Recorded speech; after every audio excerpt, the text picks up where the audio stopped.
में सर्वाधार मंगलमय मंगलकरण जिनों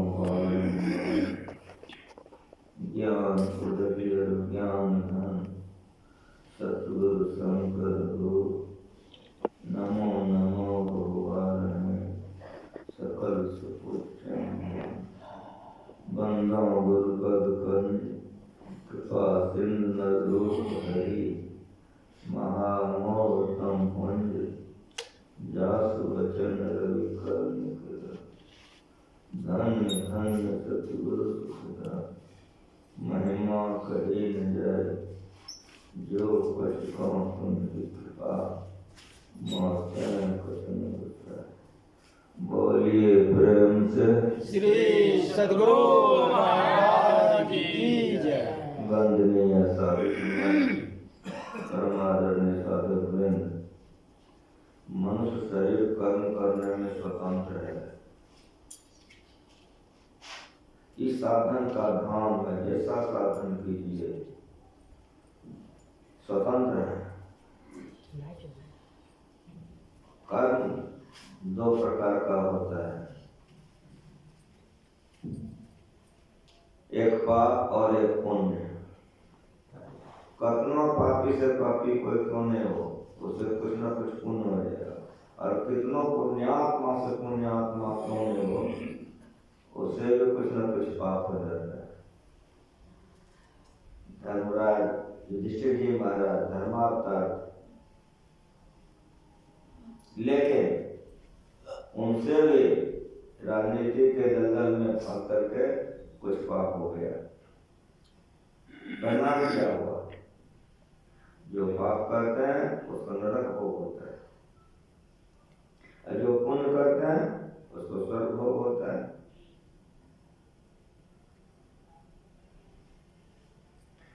पाप अगर लोहे की बेड़ी है तो पुण्य सोने की बेड़ी है।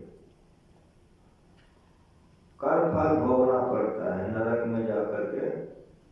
युधिष्ठिर जी महाराज जब बड़े बेचैन हो गए, घबरा गए, क्यों? इतना दुर्गंधी, इतना कराहट की आवाज, कोई जला रहा है, बचाओ।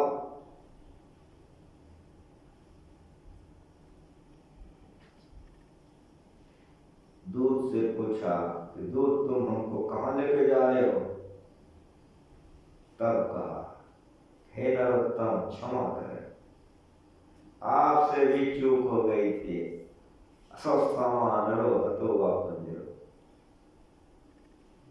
आपने धोखे से गुरुवध करवाया, इसीलिए देवराज इंद्र का आदेश था कि इसको ले जाओ, लेकिन जहां जाकर के घबरा जाए तो लौटा दे। इसीलिए हे नरोत्तम, आप अभी नरक में लौटिए। एक कदम तो पीछे किए, आवाज आई, आ कौन महापुरुष हो, जरा सा रुक जाओ। तुम कौन हो? अर्जुन। तुम कौन हो? भीम। तुम कौन हो? नकुल। तुम कौन हो? सहदेव। तुम कौन बोलते हो? कृष्णा। द्रौपदी। रोने लगे युधिष्ठिर जी महाराज, मेरे सारे परिवार नरक में। हमको यहीं रहने दो, छोड़ दो। जब मेरे रहने से इसको शांति मिलती है। जो पापात्मा होते हैं, याद रख लीजिएगा, पुण्यात्मा के नकेटों को शांति मिलती है। इसीलिए जो पापी होते हैं, साधु महात्मा के निकट जाते तो उसको बड़ा लंबा सांस लेता है तो कुछ शांति मिली। पापात्मा को पुण्यात्मा के निकट वैसे शांति मिलती है जैसे धूप से चिलमिलाया आदमी को गाछ की छाया मिली है। दूत ने कहा, महाराज क्षमा करें, जैसे झूठा नरक आपको दिखाया गया, आप मेरे साथ चल रहे, लोग आपके साथ आ रहे हैं। जैसे युधिष्ठिर जी महाराज ने पैर रखा स्वर्ग में कि जितने कौरव लोग मर मर के गए थे, सब स्वर्ग में मोक्ष बैठ रहा था, मसलन कर रहा था, रोने लगे। लेकिन आप रोज पढ़ते हैं, सत्संग में सुनते हैं, स्वर्ग पर कर खखार नरकम दुर्लभ देव को सब पुकार। जैसे ये लोग पांचों भाई द्रौपदी पुण्य आत्मा थे, भूल चूक से इन लोगों से पाप हो गया, नरक चले गए, उसी तरह से वे लोग पापात्मा थे, भूल चूक से उन लोगों से पुण्य हो गया जो स्वर्ग चला गया। जो चीज कम होता है वो पहले दिया जाता है, जो चीज बेसी है वो पीछे दिया जाता है। इन लोगों का पाप कम था इसलिए पहले नरक दिया गया। अब स्वर्ग में कितना दिन रहेगा? जितना कर्म है। अब उसी तरह से वो लोग थोड़ा सा भूल चूक से पुण्य कर लिया था, स्वर्ग या नरक में कितना दिन रहेगा पता नहीं, लेकिन नरक भोगने के बाद वो 84 लाख में चला जाएगा। और जो भक्त है उस स्वर्ग भोगने के बाद फिर मनुष्य शरीर पा करके भगवान का भजन करेगा। एक फर्क है। क्यों? भक्ति बीज जिनसे नहीं न जुड़ जाए, अनंत ऊंच नीच का जन्म ले तो संत का संत। भक्त बीज पलटे नहीं हानि करे जो चोर, कंचन जो बिछा पड़े कठिन का काम हो। इसीलिए ध्यान कीजिए, पाप करने वाला नरक में जाकर के पाप को समाप्त करके भोग करके खत्म कर देता है।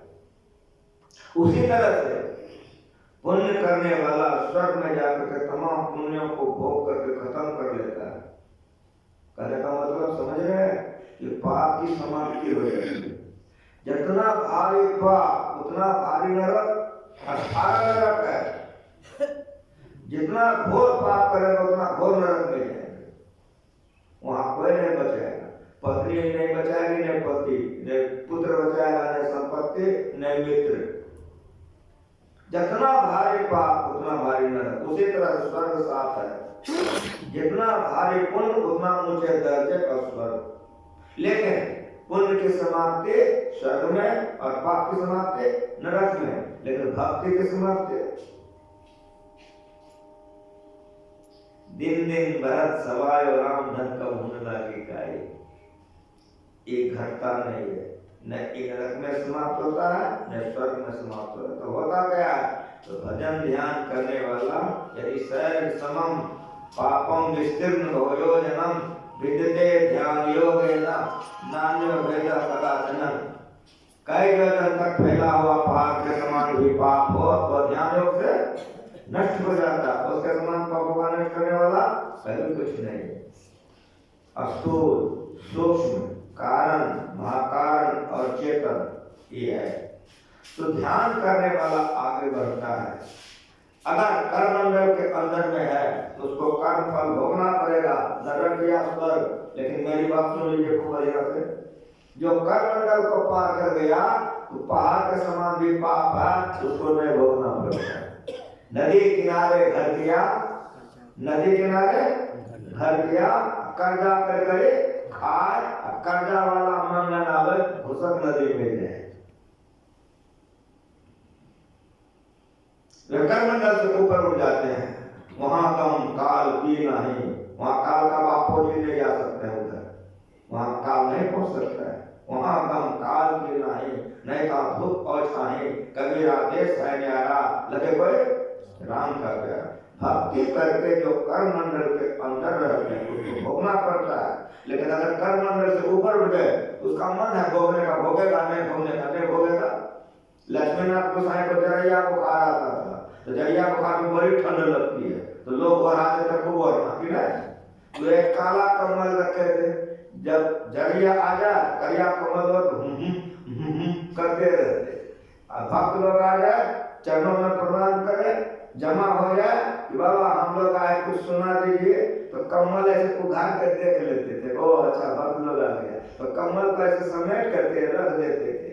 कहते थे रे जरैया, रे भक्त लोग आ गया है, हमको आप सत्संग करने दो। जितना देर सत्संग करते थे कमल उछलते रहता। सत्संग खत्म हो गया, आरती हो गया, सब चले गए, कमल और लेकर रे जरैया लक्ष्मी में घुस जाओ, हो शुरू कर देते। जेल में जेलर भी रहता है और जेल में कैदी भी रहता है। जो भोजन बनता है जेलर खा करके देखता है कि कैसा भोजन बना है, कैदी को देखता है कैसे किस स्थिति में कौन है, कहाँ है जेलर, जेल में। कैदी कहाँ है, जेल में। कैदी रोता है, जेलर रो करता है, नहीं रोता है। कहने रोता है जेलर, जेलर के पास चाबी है, जब जाएगा इधर जब जाएगा उधर। उसी तरह से जो ध्यान कर लेते हैं उसके पास कुंजी है। नदी किनारे घर की या कब्जा करके लिखा है, जितना करमंडल का करमंडल को ऊपर चला गया इधरे रह जाएगा, उसको कुछ नहीं हो सकता है। इसीलिए ध्यान कीजिए। ऊंची अटरिया लाल के बरिया निर्गुण से बिछे, बजरंगी झालर सुख सोहे फूलन फूल कले, बाजू बंद करोड़ा सोहे मांग सिंदूर भरे, से सुखमना मेरा सोहे सुबह आज घरे। ऊंची अटरिया दुमाला पर अंधकार से प्रकाश में, निर्गुण से बिछे बजरंगी झालर सुख सोहे। ये अभ्यास जब आंख बंद करता है तो मेरा कहते बजरंगी झालर सुख सोहे। गुरु महाराज रंग गिना देते हैं, पीली नीली लाल सफेदी स्याही सन्मुख आता है, छट छट छट छट बिजली छटके भोर कथा दिखाता ठंडावत उदय हो रही हो। पिंडुरान का नक्शा ऐसी नहीं इस मंदिर बढ़िया है, पर्दा लगा दिया पिंडुरान का नक्शा इसीलिए रहता है कि उसको गुरु महाराज कहते देखो उसमें पीली नीली लाल सफेदी स्याही सन्मुख आता है, छट छट छट बिजली छटके भोर होता है, चंदावत उदय हो रही हो। यहाँ सूर्य जहाँ दुख है गगन में छाई, ताप उदास भया घटमाई, जीवात्मा की पहुंच वहां हो गई। अब सार शक्ति पकड़वा हो जाती है, सब गयो जिक्सन सहना है, उसके ऊपर हम बोलना भी गिरा दे तो उसका कुछ क्षति नहीं होता है, सार शक्ति पकड़ होने पर। इसीलिए करमंडल जलकर भस्म हो जाता है, अर्थात करमंडल से ऊपर उठ जाता है और होते होते कहाँ चला जाता है, जहाँ का काल पीना है। निर्गुण से बिछी बजरंगी झालर सुख सोहे फूलन फूल कली, बाजू बंद करुणा सोहे। माय बहन कलाई में करुणा बांधती है, ये दृष्टि जो है इसलिए दमन मनोनिग्रह हो जाता है। अब इंद्रियां उसकी बात में नहीं जाएगी और बाजू भाई को कहते हैं, ईश्वर कहते हैं ओम ओम प्रभु नाम यही, ओम ओम मैं नाम यही।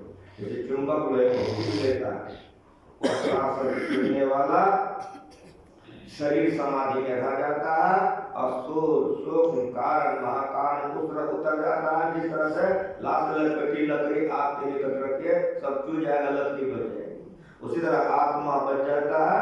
परिणाम क्या आता है, जल तरंग जो जल समाया क्यों ज्योति सन ज्योति मिलाइया, करुणा में धर्म कटे की वाला और नहीं होता, फिर वो संसार सागर में नहीं आता, जीवन मुक्त हो जाता है। इन शब्दों के साथ प्रेम से बोलिए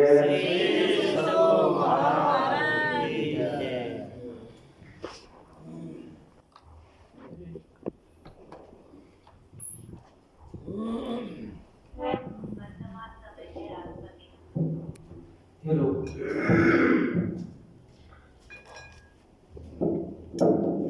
श्री सद्गुरु महाराज की जय।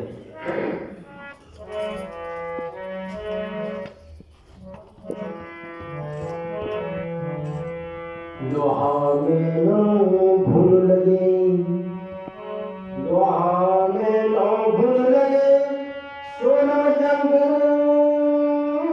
न खाए। सद्गुरु के चिताए आत्मा, कबहू नरक नहीं जाए।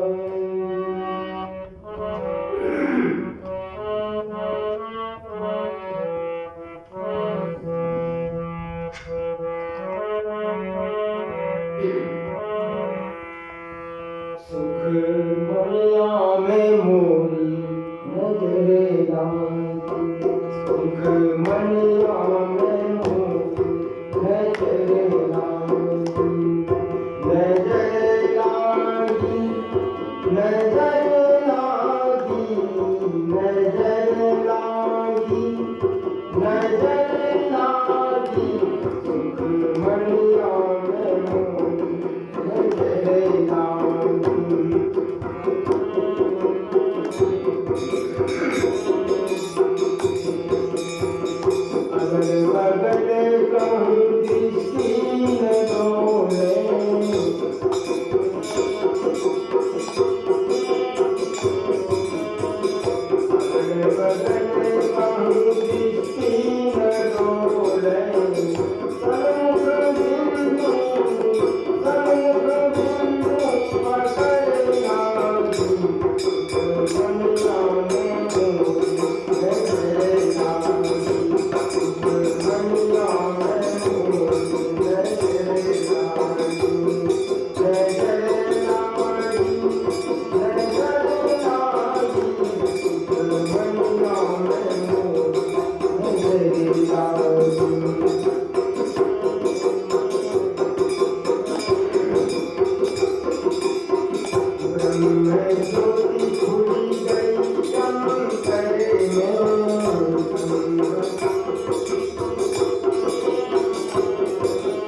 लागी